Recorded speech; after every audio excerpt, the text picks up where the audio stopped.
साथियों। आज मैं आपके लिए एक नया टॉपिक लेके आ रहा हूँ। वो है subject verb agreement. Subject verb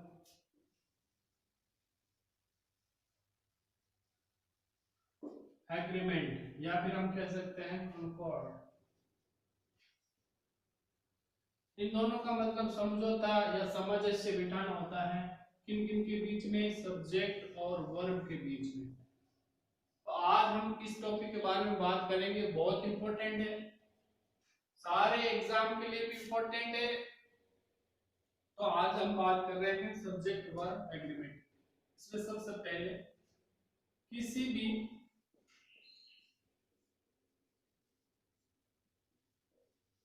subject का अपने वर्ब के साथ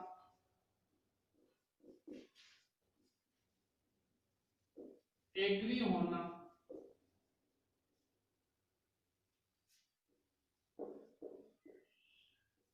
जरूरी होता है।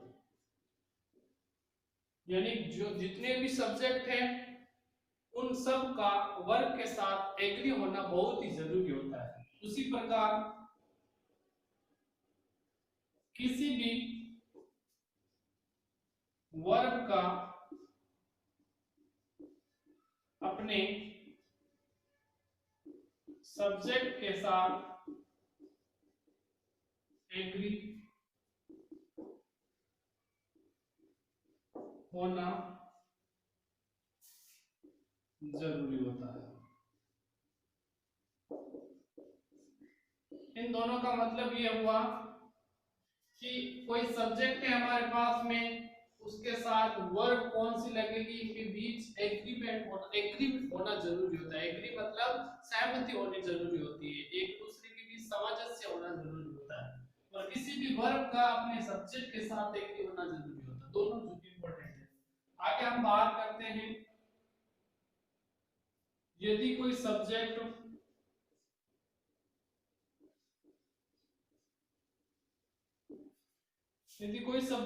सिंगुलर है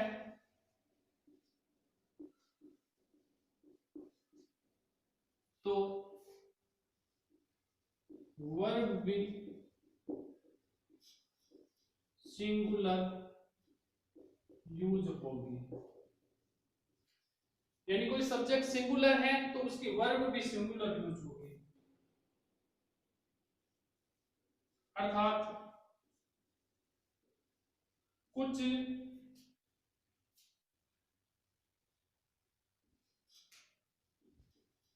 वर्ब के अंत में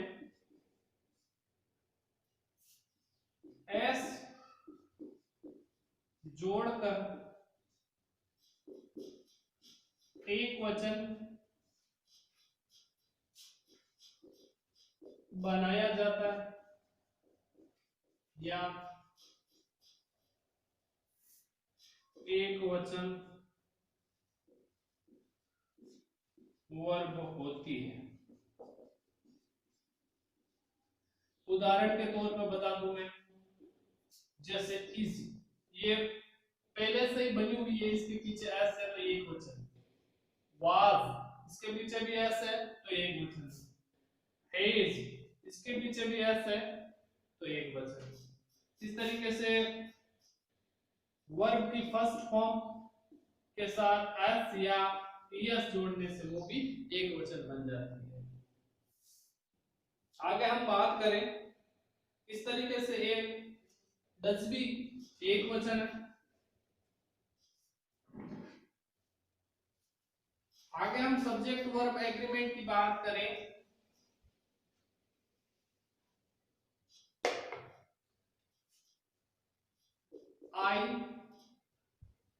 आई सब्जेक्ट है जो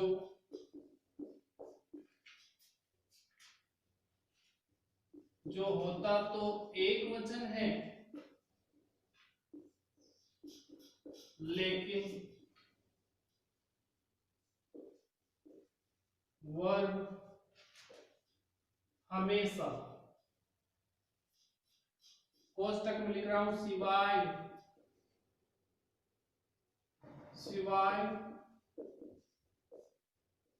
पास्ट कंटिन्यू को छोड़ के, पास्ट कंटिन्यू टेंस को छोड़ के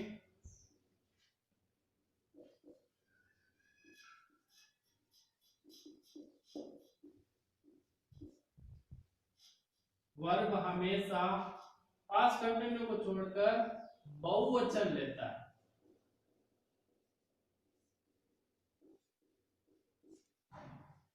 आई सब्जेक्ट है, जो होता तो एक वचन है लेकिन वर्ब हमेशा बहुवचन लेता है। दूसरी बात करें यू सब्जेक्ट है जो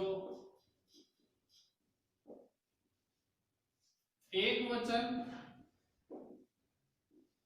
बहुवचन दोनों होता है। यानी यू ऐसा करता है जो एक वचन भी होता है और बहुवचन भी होता है, लेकिन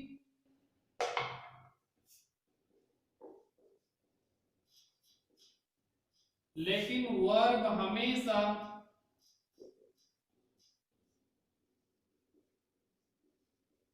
बहुवचन लगेगी। यानी दोनों के बारे में बता दिया। आई के बारे में, आई होता तो एक वचन है लेकिन वर्ब हमेशा बहुवचन भी लेता है पास्ट कंटिन्यू को छोड़ के। आगे यू सब्जेक्ट ऐसा है जो एक वचन बहुवचन दोनों होता है, लेकिन वर्ब हमेशा बहुवचन भी लेता है। आगे हम बात करें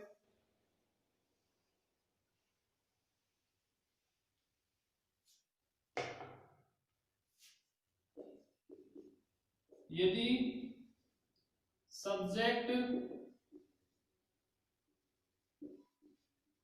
सिंगुलर है तो वर्ब भी सिंगुलर होगी, और यदि सब्जेक्ट प्लूरल है तो वर्ब भी प्लूरल लगेगी।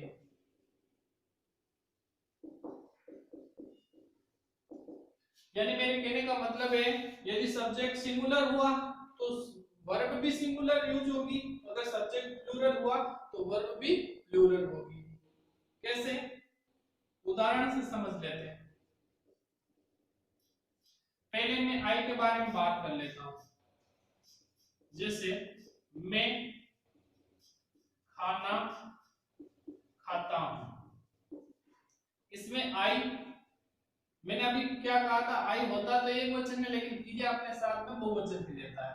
खाता है तो ईट हमेशा वर्ब की जो भी फॉर्म होगी, जो मूल रूप में होगी, वो वर्ब की फर्स्ट फॉर्म में होगी, और वर्ब की फर्स्ट फॉर्म हमेशा ही बहुवचन होगी। तो आई बहुवचन है, क्रिया भी बहुवचन है। आगे लेंगे फूड। कैसे? उदाहरण से मैं आपको फिर से समझा देता हूं। जैसे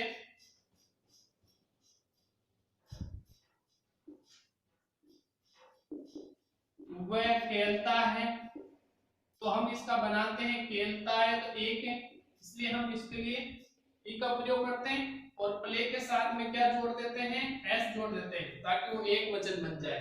एस जोड़ने से एक वचन बन जाता है। तो ई एक वचन है और प्ले भी एक वचन है।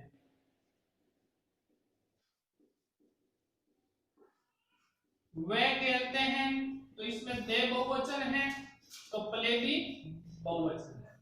यानी प्ले जो मूल रूप में वर्ब होती है वो बहुवचन होती है, और उसमें अगर हमने एस या ईएस जोड़ दिया तो वो एक वचन बन जाती है।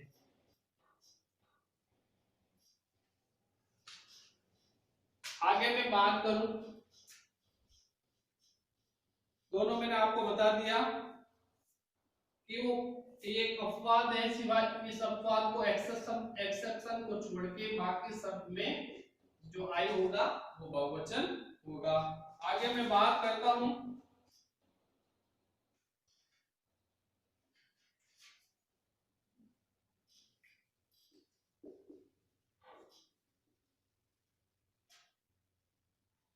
यदि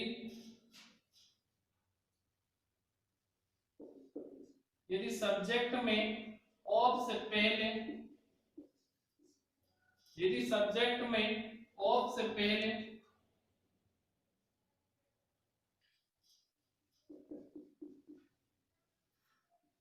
ए नंबर दे रखा है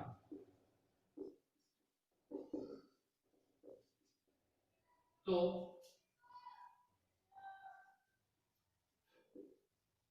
वर्ब भी बहुवचन लगेंगे। यानी ऐसा करता जिसके अंदर यानी ऐसा वाक्यांश है फ्रेज है जिसके अंदर ऑफ दे रखा होता है। ऑफ से पहले अगर कोई ए नंबर ऑफ दे रखा है, जैसे ए नंबर ऑफ कुछ नाउन दे रखा है, तो ऐसी कंडीशन में ए नंबर ऑफ बहुवचन होगा तो वर्ब भी बहुवचन लगेगी। जैसे देखो उदाहरण से समझ लेते हैं।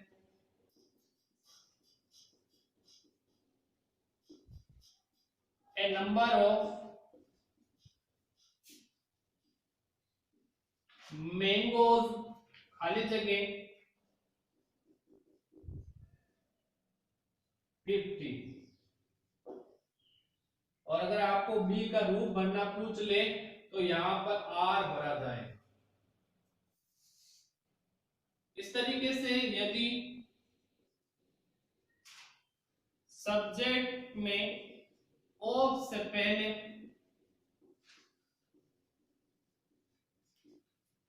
द नंबर ऑफ दे रखा है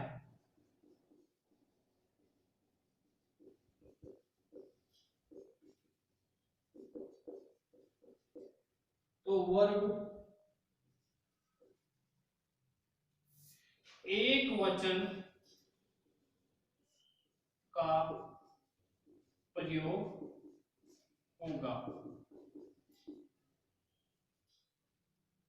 जैसे उदाहरण से बता दूं,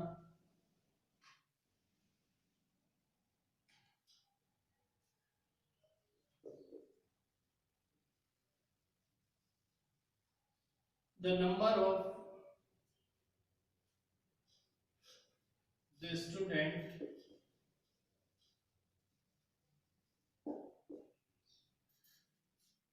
खाली जगह 10। तो अब हम बी का रूप भरना पूछा तो ये जो द नंबर ऑफ होगा वो एक वचन होगा तो पीरियड भी एक वचन लगेगी। यहाँ पर हमें या तो इस लगाना है या पास्ट में पूछा तो बाद में लगाना है। इस तरीके से नंबर ऑफ का प्रयोग किया जाएगा।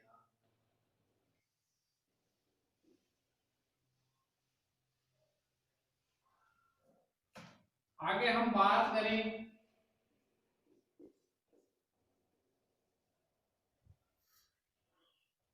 यदि दो सब्जेक्ट एंड से यदि दो नाउन एंड से जुड़े हुए हो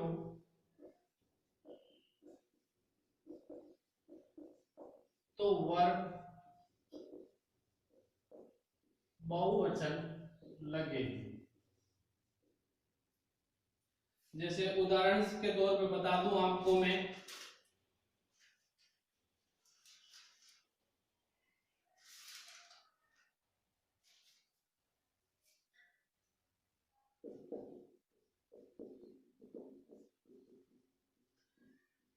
मोहन एंड सोहन खाली जगह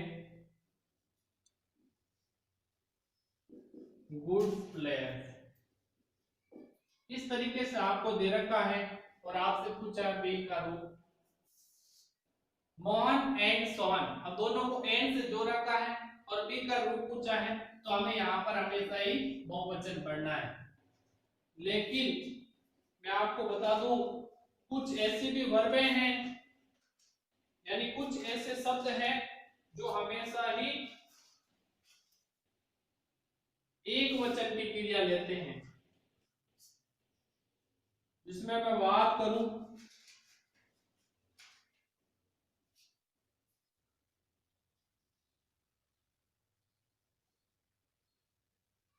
जैसे मोहन और सोहन दोनों नाउन अलग अलग हैं, इस वजह से आर का प्रयोग किया गया।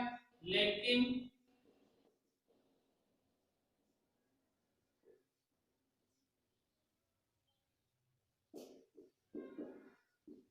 कुछ संख्या पूरक होने के कारण वर्ब सिंगुलर यूज होती है।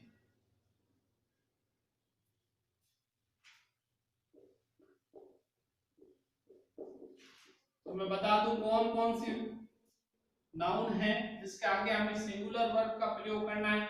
तो सबसे पहले ब्रेड एंड राइस, ये एक दूसरे से पूरक है, तो इसके आगे एक वचन वर्ब का ही प्रयोग करना है। राइस एंड फिश, आगे हम बात करें time and type, slow and study,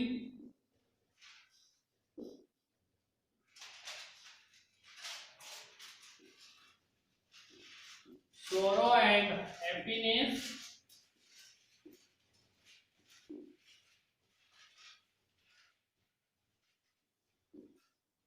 coming and going,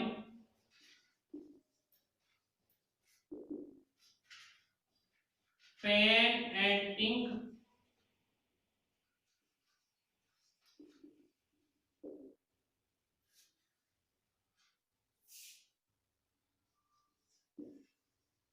ups and down,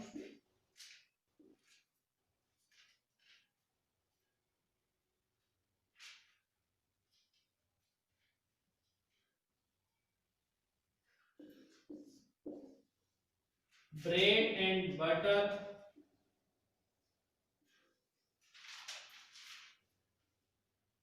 ये कुछ नाउन्स दे रखे हैं जो एक दूसरे की पूरक है, तो इसके लिए हमेशा ही हमें सिंगुलर वर्ब का प्रयोग करना है।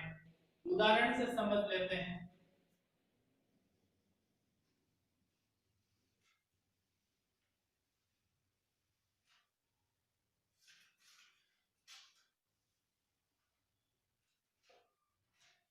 कहते हैं कि स्लो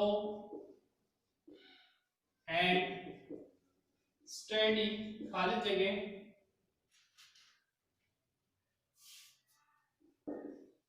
द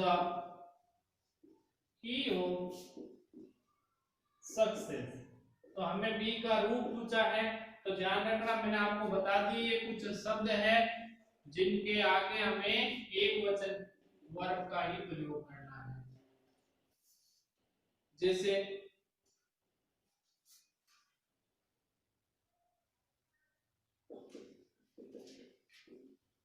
राइस एंड करी, रिच फूड या रिच डिश कह सकते हैं। बी का रूप पूछा है, तो हमें यहाँ पर इज लगाना है, आर का प्रयोग नहीं करना है।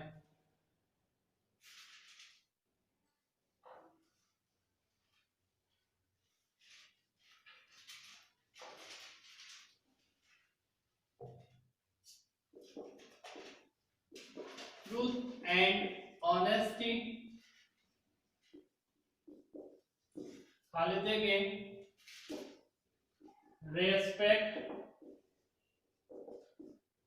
तो हमें इसको एक वचन मानना है, तो इसको भी हमें एक वचन बनाना है, तो गेट के साथ एक एस लगाना है।